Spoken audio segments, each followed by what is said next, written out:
नमस्कार। प्रकाश की गति यानी स्पीड ऑफ लाइट भौतिक विज्ञान का एक ऐसा बेसिक कॉन्सेप्ट जो हमारे इस पूरे ब्रह्मांड को समझने का नजरिया ही तय कर देता है। आज के इस नए और रोमांचक विश्लेषण में हम प्रकाश की इसी दिलचस्प दुनिया के अंदर गोता लगाने वाले हैं। तो चलिए बिना किसी देरी के इस शानदार सफर की शुरुआत करते हैं।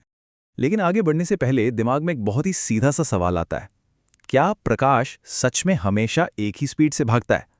हम अक्सर स्पीड ऑफ लाइट की बात ऐसे करते हैं जैसे कोई पत्थर की लकीर हो, मतलब कोई ऐसी चीज जो कभी नहीं बदलती। लेकिन क्या असलियत में भी ऐसा ही है?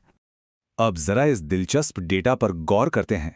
ये कुछ ऐसे सटीक आंकड़े हैं जो साफ साफ दिखाते हैं कि अलग अलग माहौल प्रकाश की रफ्तार को कैसे बदल कर रख देते हैं।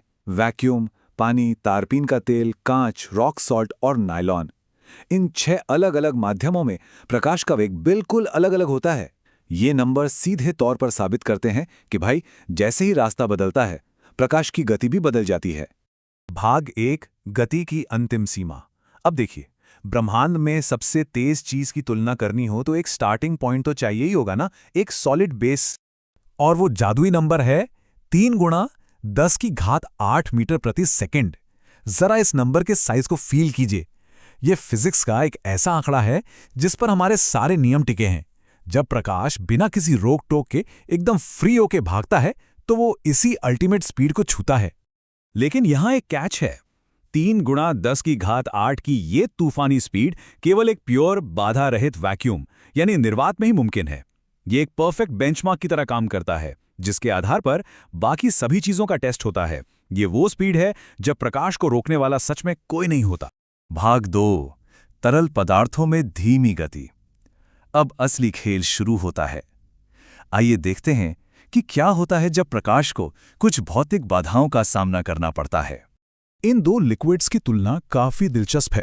पानी में घुसते ही प्रकाश की गति झटके से कम होकर 2.25 गुणा 10 की घात 8 मीटर प्रति सेकंड रह जाती है।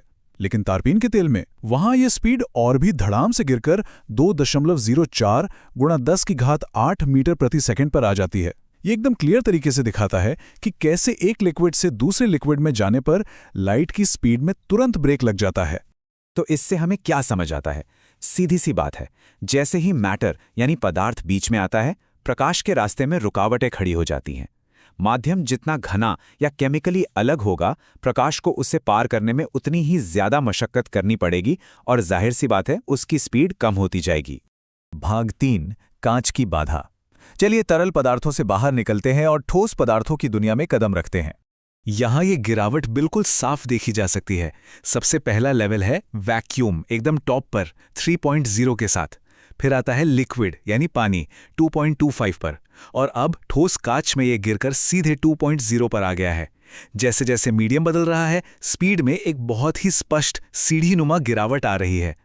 कांच के अंदर प्रकाश की गति बिल्कुल सटीक 2 गुणा 10 की घात 8 मीटर प्रति सेकंड हो जाती है, एकदम राउंड फिगर। मूल वैक्यूम वाले 3 की तुलना में यह एक बहुत ही बड़ी और स्पष्ट गिरावट है। मतलब ठोस माध्यम में एंट्री मारते ही प्रकाश की रफ्तार पर तगड़ा असर पड़ता है। भाग 4, सबसे धीमे माध्यम। अब हम इस लिस्ट के बिल्कुल बॉटम लाइन की तरफ बढ़ रहे हैं। देखते हैं कि हमारे डेटा के हिसाब से वो कौन से पदार्थ हैं जो प्रकाश को सबसे ज्यादा थका देते हैं। अब ये तुलना सच में हैरान करने वाली है। रॉक सॉल्ट और नायलॉन दोनों बिल्कुल ही अलग अलग तरह की चीजें हैं, लेकिन स्पीड के नंबर्स देखिए, बिल्कुल सेम। दोनों में प्रकाश की गति 1.96 गुणा 10 की घात 8 मीटर प्रति सेकंड है ना कमाल की बात? जरा सोचिए, रॉक सॉल्ट एक प्राकृतिक रूप से पाया जाने वाला खनिज है जिसे जमीन से निकाला जाता है, और दूसरी तरफ नायलॉन है जो पूरी तरह से इंसान का बनाया हुआ एक सिंथेटिक पॉलीमर है। फिर भी ब्रह्मांड की सबसे तेज चीज के लिए ये दोनों बिल्कुल एक बराबर की रुकावट पैदा करते हैं। ये प्रकृति और विज्ञान का एक बहुत ही अद्भुत इत्तेफाक है। भाग 5, प्रकाश की यात्रा की तुलना। चलिए अब तक की इस पूरी रेस टू द बॉटम को एक साथ रखकर देखते हैं।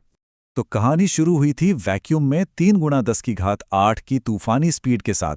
फिर पानी में यह स्पीड घटकर 2.25 हुई, तारपीन के तेल में 2.04 पर आई, कांच में सीधे 2 पर गिरी, और अंत में रॉक सॉल्ट और नायलॉन दोनों में 1.96 तक का यह दिलचस्प सफर पूरा हुआ। ये पूरी जर्नी बहुत ही खूबसूरती से समझाती है कि कैसे केवल भौतिक अवस्थाएं और डेंसिटी बदलने से प्रकाश जैसी अल्टीमेट चीज को भी धीमा किया जा सकता है। इस शानदार एनालिसिस के बाद दिमाग में एक सवाल तो जरूर गूंजता है, हमारे आसपास ऐसे और कौन से अनदेखे रोजमर्रा के पदार्थ हो सकते हैं जो ब्रह्मांड की इस सबसे तेज चीज को इससे भी ज्यादा धीमा कर सकते हैं? ये सोचने के लिए एक बहुत ही शानदार टॉपिक है। इस एक्सप्लेनर में जुड़ने के लिए बहुत बहुत धन्यवाद।